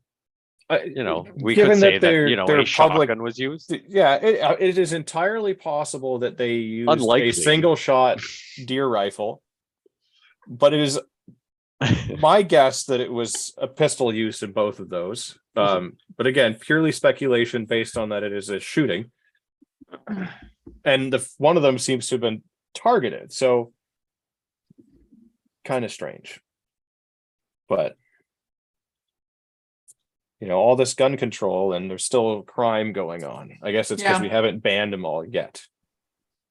I'm gonna do some research into, kind of the progression of a couple other countries. Because I know that like be sure to New look at Zealand Venezuela. and well, I mean that's a pretty glaring situation that's just a dumpster fire on a lot of levels. But you look at New Zealand and Australia and stuff like that, and I believe that they've also had many years of gun confiscation. UK. So I'm just gonna do I'm just gonna do some reading up on that and find out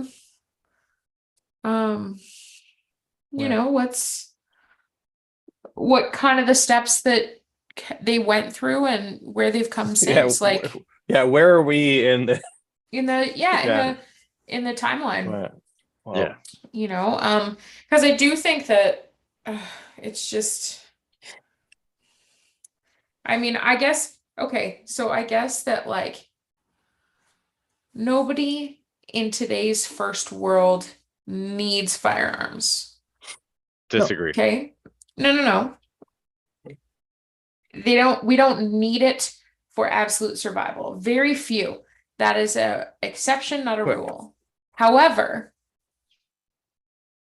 I think that it should be our right, and it is our right to utilize those tools for things like sport shooting and hunting and, Yeah. that sort of thing.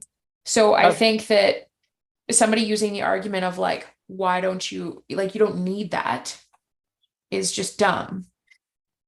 See, and I Absolutely. would 100% disagree that everyone needs one. Not to use to do anything bad with. But I would say that every household in Canada should have a firearm in it because, for example, talking about Venezuela, that is the only way you will keep your government in check. If everyone Right. owns a firearm, but there will be even no then, overreach. I don't But- even like saying that. I like saying that everyone should have the opportunity to purchase one if they so choose to. Yep. If they don't Yep. want to have one, then so be it. That Yep. is their choice, and they are free to make their choice whether I like it or not. Much like I should be free to make my choice whether they like it or not, so long as I am not infringing upon anyone else's right. Yeah. And by that I mean Yeah. shooting other people No. unless they deserve it because they are trying to attack me and my family or my friends. But again, that's a very specific. You're going to be the one that goes to jail still. Yeah. Right? Like Absolutely. that's the part For longer than the person. that- Absolutely. Yeah. But Yeah. Oh that's no. the, Like, as long as you are not doing anything that harms other people, you should absolutely be allowed to enjoy your private property in the manner that you see fit. yeah. Oh, I'm dying here. Like- Sorry. So that's why I say I disagree that Yeah. guns should be Yeah. at least Sorry. available as like No, I Yeah. think that you and I kind of are saying the same thing, but just like taking it from a different Yeah. perspective. Like, Yeah. we don't need them in a sense No. of survival. Like, we are not hunter-gatherers in this point. We go to the grocery store or Yeah. we raise our food, right? Outside of Yeah, the handful of people that live Yeah. in very remote areas And where again, they have to hunt exceptions. or animal protection, I would say the Exceptions, not vast rules majority, in North America specifically. the right? vast majority of us do not require Right. them in a day-to-day But thing. you But know, that doesn't mean we shouldn't have them. absolutely. Yeah. And that's what I'm getting at though, is that because I think I think it represents something a little bit more fundamentally important and that is Absolutely. slipping away from us.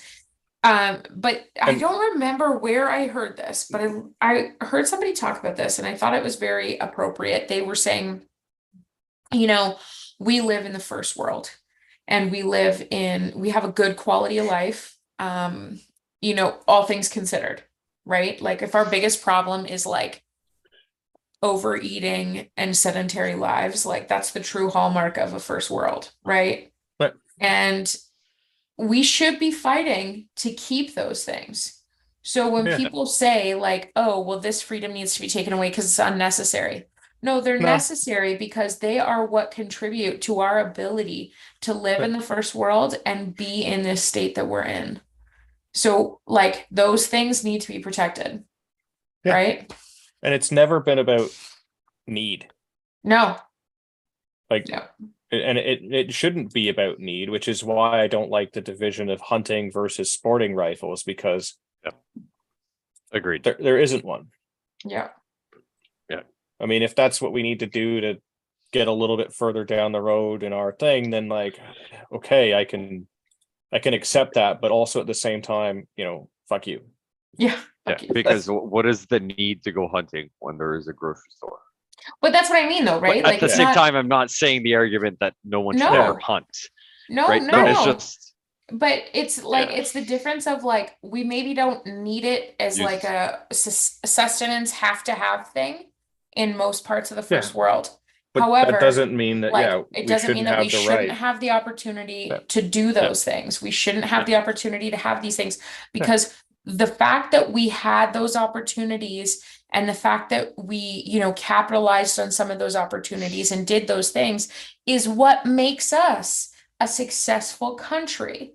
And even still, like as much as we've got our own problems, we still have a better social structure and political structure than a lot of other countries in the world. And as much as we've got complaints about the government and the need for accountability, us fighting for that, we can't compare it to a second or third world country or other countries. We need to compare it to ourselves as a maintenance thing.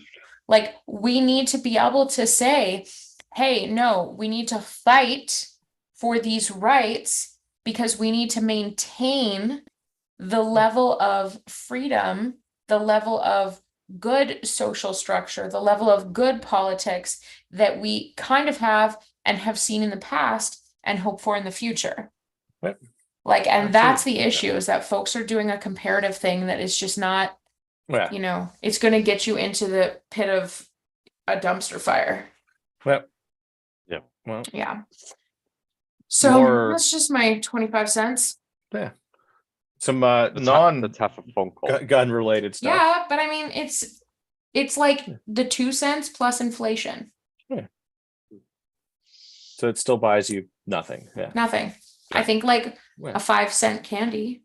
Yeah. Well, there you I go. call them 5-cent candies, Well, but they're really like 25-cent candies now. Yeah. Well, it certainly won't buy you one of these electrical vehicles that we are now going to be pumping out like crazy. I know. Yeah. Mm. I know. Sock Boy and then that fat fuck Ford were meeting today or yesterday or no, at some point for a press conference talking about electrical vehicles. Trudeau said every government in the world would love to invest millions of dollars to draw in places like this during the conference at the plant in southwestern Ontario. The province and federal government each invested $259 million toward GM's $2 billion plan for the Ingersoll plant and to overhaul its Oshawa, Ontario plant to make it EV ready. The Ingersoll plant is That's expected Cammy. expected to manufacture 50,000 electric vehicles by 2025. Wow. It's a lot of cobalt being mined. Yeah. The Appalachian Mountains. To hold that thought though, because that'll tie in very nicely to a quote at the end here. Yeah, we're not Premier done. Doug Ford called GM's commitment to the plant a massive vote of confidence in Ontario, but said there was more work to do given the uncertain economy. We've brought back the auto sector, he said. These vehicles are going to be produced with clean steel, clean energy, and great people. Previously, Ford had scrapped the EV rebate shortly after he was first elected in 2018, and his government ended the province's cap and trade program, which funded the rebates. Later that year, the federal government offers up to $5,000 off the cost of new electric cars, with the base price under $55,000, or pickup trucks, SUVs, and vans under $60,000. Also, at the end of this, they asked some other questions, and Trudeau continued to push vaccinations and their new variants that now cover the other variants of COVID. But yes, the clean steel and clean energy. Mm-hmm. Yes, for It is. Yeah, your vehicle that has all kinds of things that are mined in the most horrible way. Yeah. In some, third world countries where we use child labor and everything else and spend far more energy than we would in any sort of, petroleum product. And the clean steel is certainly not clean steel if it's coming from Asia, where most of it is now these days. Mm-hmm. You know what though? We did not do anything here to make it unclean steel. Right? Like, it is way too late for me to go on these little rants due to things I'm looking up. I mean, that we just merely assemble the pieces in a clean factory, and therefore we are not contributing. Exactly right. And I mean, so we're going to take our almost negligible, or pretty much actually negligible, carbon footprint and make it slightly less. Well, lithium mining in the Andes Mountains is one of the most toxic types of mining. Yeah, but that's their problem, not ours, right? Yeah. Oh, it's called greenwashing. But go ahead, Pierre. I keep on interrupting. Yeah, no, I'm like really trying. It's like 10:30. I'm really trying not to go on these little side rants for everybody doing the green thing and like electric vehicles. And I'm like, okay, I understand that. And I'm like, I support it 100%, that like you want to do good Sure. for the economy and everything, like, maybe not start your car and let it idle as much and all that stuff and be more fuel efficient and everything. But the whole fact that you're going to spend 50, 60, 70, 80, $120,000 on an electric vehicle, where if you break down the math of buying a regular fuel efficient vehicle over the span of how much you spend and the fuel you're going to consume and all the gases, greenhouse gases, carbon monoxide you put into the air in the duration of a regular commute, nothing crazy kind of vehicle, you're giving yourself a little pat on the bum and giving yourself a thumbs up, saying I'm doing good for the environment. But the amount of everything used to just mine everything, for whether it be the battery or anything out of that, literally is worse for the environment than you driving that car for the next 10 years compared to a regular fuel efficient vehicle. They say that I mean, lithium it's- mining is more environmentally damaging than fracking for oil. 100%. And right, so I mean, you're giving So- yourself a pat on the back because I live in Ottawa, Toronto, or whatever, so I'm not putting those carbon monoxides or Yeah. whatever you want to talk about, right, in the air here. But we're gonna have no problems paying another country to do it 1,000 times worse than if we Yeah. decided we wanted to do anything here Well, and be exactly. self-sufficient for That's- everything. That Yeah, we have almost Yeah. we have reduced our almost non-existent carbon footprint to even more non-existent, but vastly increased the carbon footprint, to use their words, of like a handful of other places in the world, so that it doesn't even offset what we've reduced. Like it makes no sense. That Also, was, like- that's the term greenwashing though, Yeah. right? Yeah. Is that they're making you as the consumer feel like you're doing something environmentally But we are. progressive and supportive. But you look at places even like California, and I don't think Texas encountered this, but California did, where, Gavin Newsom is talking about, and the only reason I bring up American politics is because him and JT had a conversation about this. Sure. Had a conversation about this where their plan is for like, and they kind of made, an agreement or pact, whatever, Yeah. called like, club handshake, but that, by 2030, that their goal was to shut down like all the coal mines and, traditional energy sources and be all about, like alternative green energy. And, Gavin Newsom has kicked out almost all of the coal plants now out of California, but then you see that How they many rolling actually brownouts do they have? Like exactly, and they had to talk to people about turning off their air conditioning yeah, in the in the summer. middle of summer. Yeah, and well, it's this like, is it, like, we're gonna bro, pump out all these electrical Yeah. vehicles and push everyone to buy them and everything well, else. But and like, okay, let's where talk about where's this. the infrastructure? Your those batteries are not recyclable. Yeah, The they're lithium crazy in expensive. the lithium in the battery is one of the most environmentally degrading things to be Yeah. mining in the world. Like you talk about places like Machu Picchu, everybody knows that is an amazing, like historical and anthropological place, but it's surrounded by like lithium mines.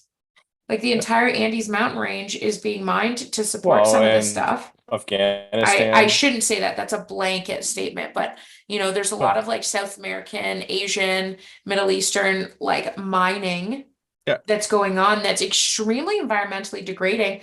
Plus, these are in countries that actually don't support a lot of like human rights. Yeah. So, you've got some serious like human right violations in these Yeah. mines. You've got some serious like environmental degradation.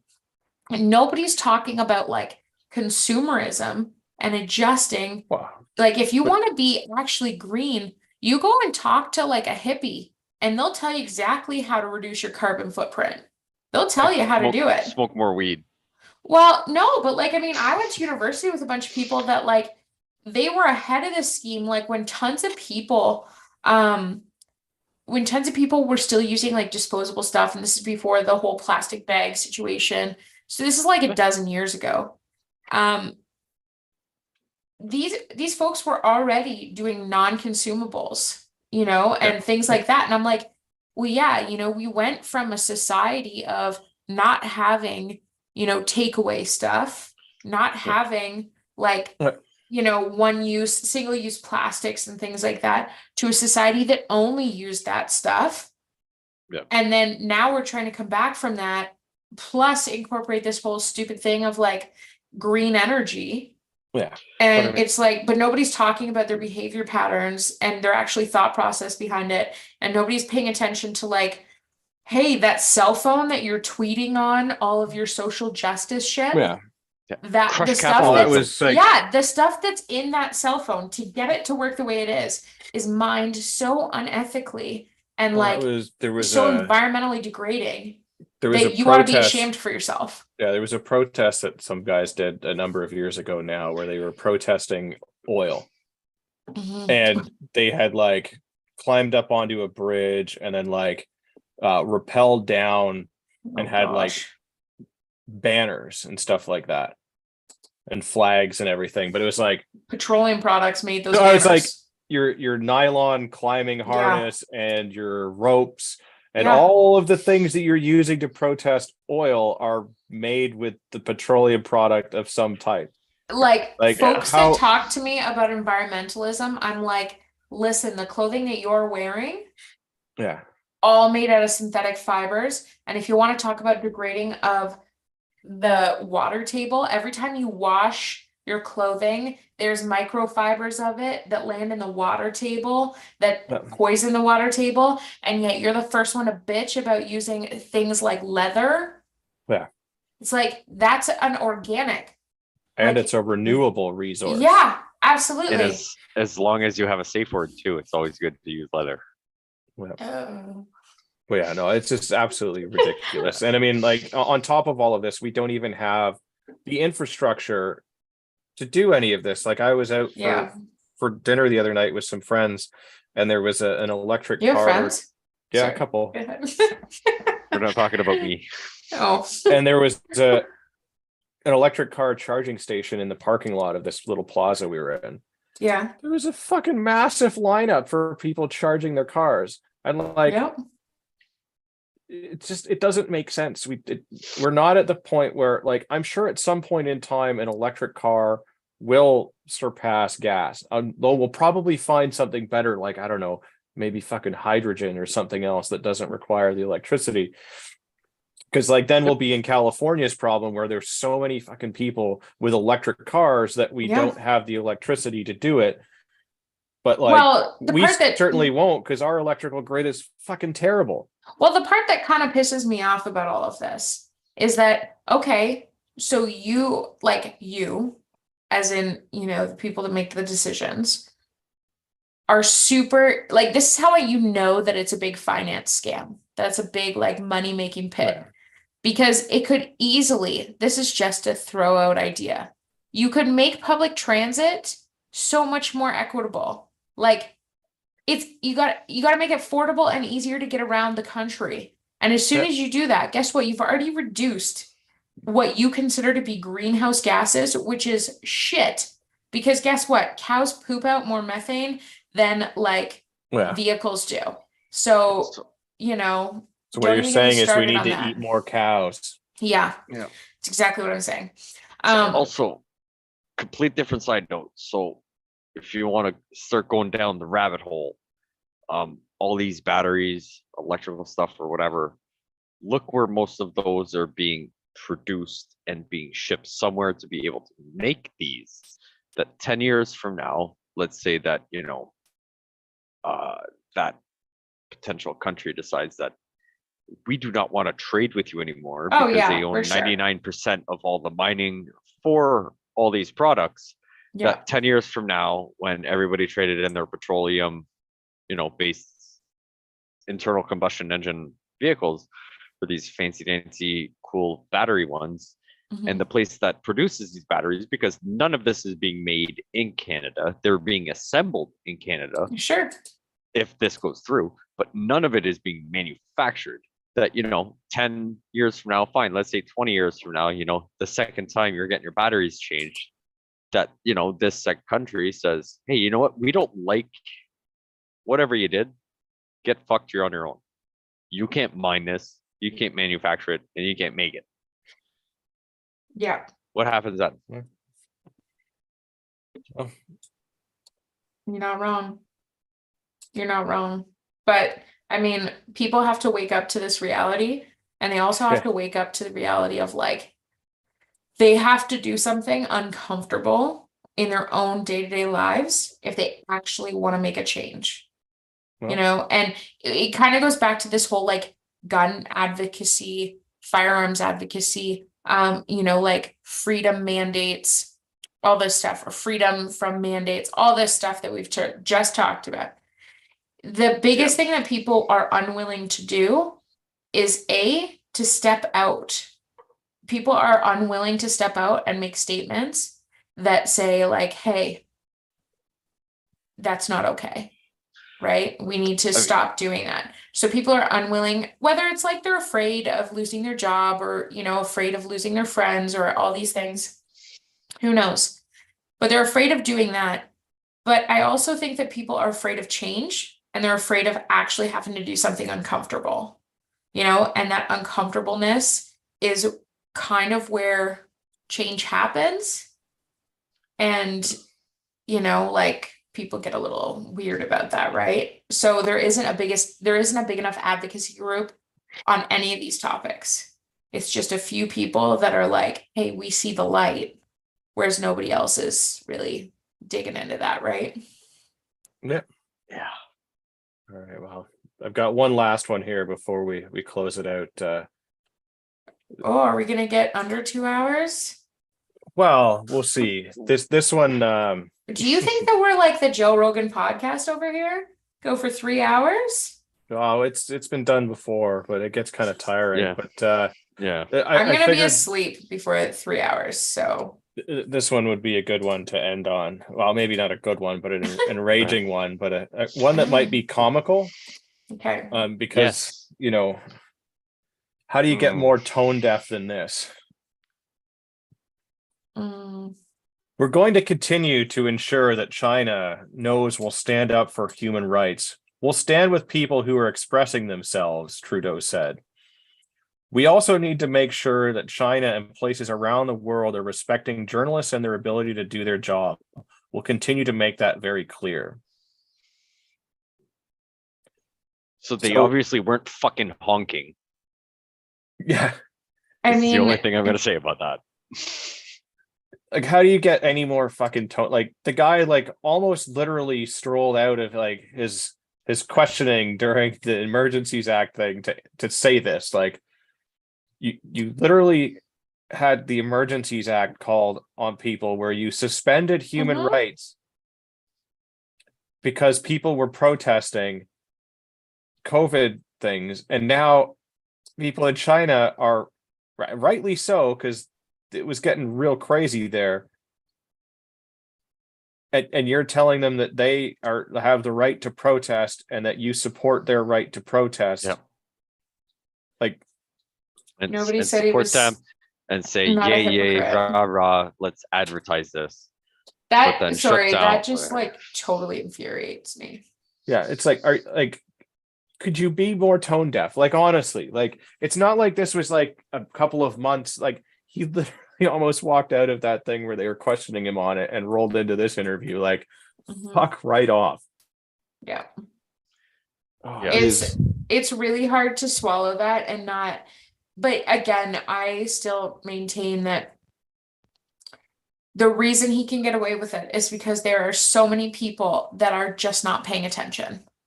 They're not paying attention. They're like, oh yeah, I totally agree with Trudeau. China's got a communist dictatorship. And I was like, yeah, okay. Like, not wrong. Trudeau almost got to that point. I mean, he didn't weld us into our apartment buildings. No, but like,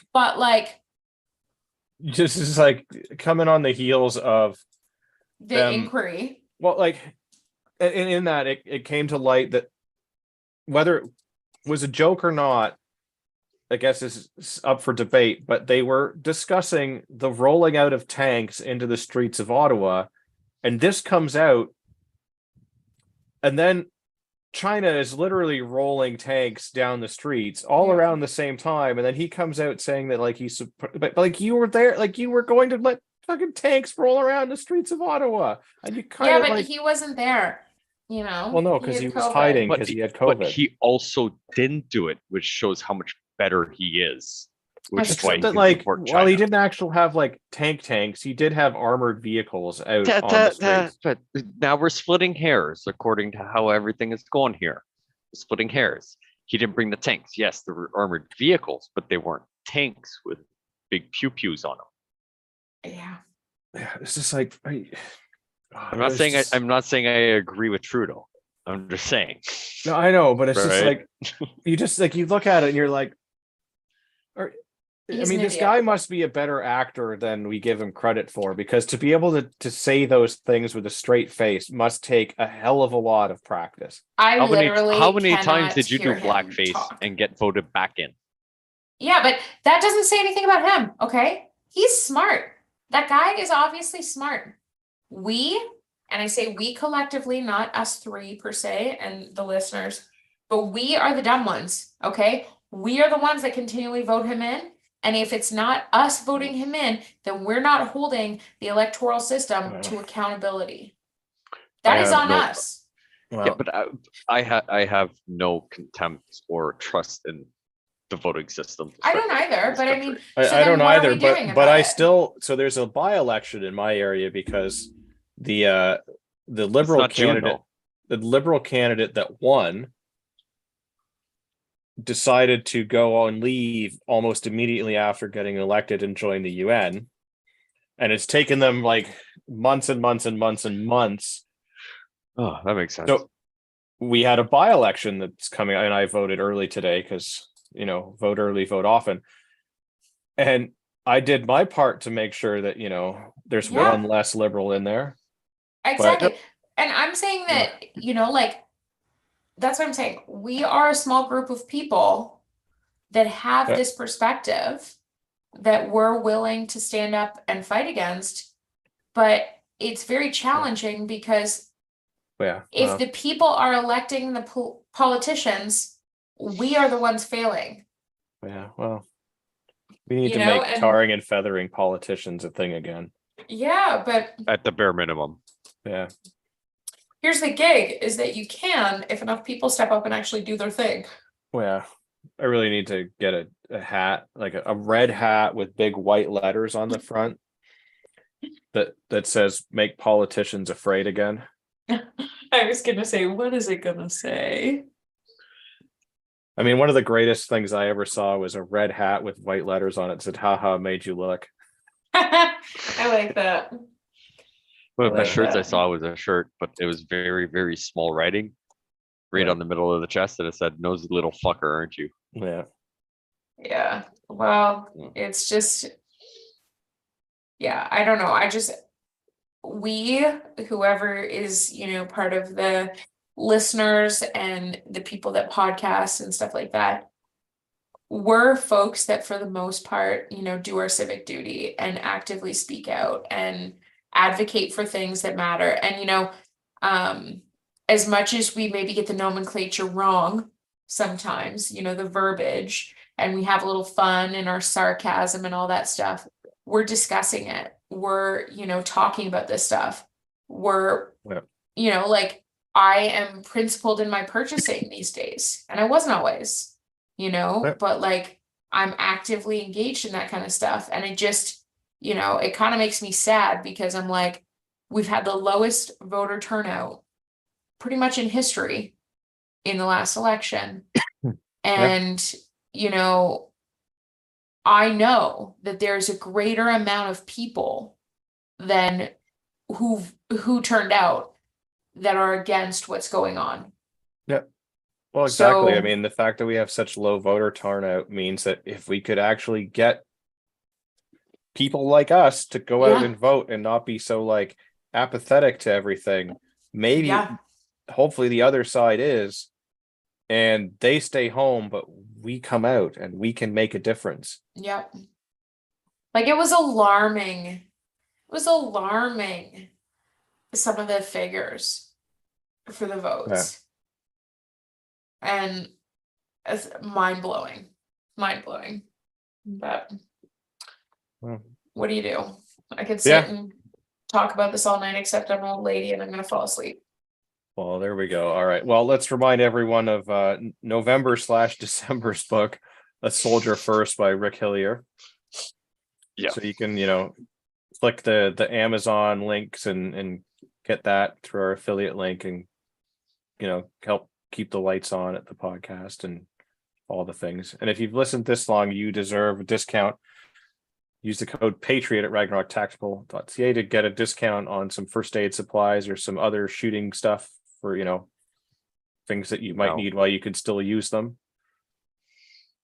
And Liz, where can people find you? If they I'm reverting to just things like either listen to the podcast, and you'll find me here. I'm usually in the chats, Yeah. or go pheasant hunting. Gilded. Yeah. yeah. I'd like to do more pheasant hunting just to Walking around with a shotgun, what can go wrong? Yeah. Sounds Yeah, awesome. nothing. I mean, unless you're with Dick Cheney, nothing. Yes. Yes, it's true. But yeah, so you can find me on Gilded as well. I'm on the CPP stuff. You're on the so Gilded now. Yeah, I don't do shit on it, but nice. I'm very rarely on it, but Yeah. There you go. Pierre, where can people contact your fine other half to purchase a t-shirt much like the one you're wearing? Yes. That's why I didn't get on until about 2 minutes before the show, because she was making this one It's while I very was eating nice. supper. But you can contact most likely the other half or myself, off the wall customizing at Gmail, Instagram, Tickety Talk, probably other things. May occasionally find me on the Gilded thing. I probably just post random stuff unless you ask me a specific question. Or I've started being on the other CPP wannabe Sunday nights at 9 o'clock, where we talk about prepping. And then on Monday nights you find out why you should prep, because government. Perfect. Well, you can usually find me on Instagram, UrbexGTA. And I guess that brings the show to the end. Apologies to Rod. Rod was a little busy dealing with everything that's going on, and I guess a reminder to you all that you are a small fringe minority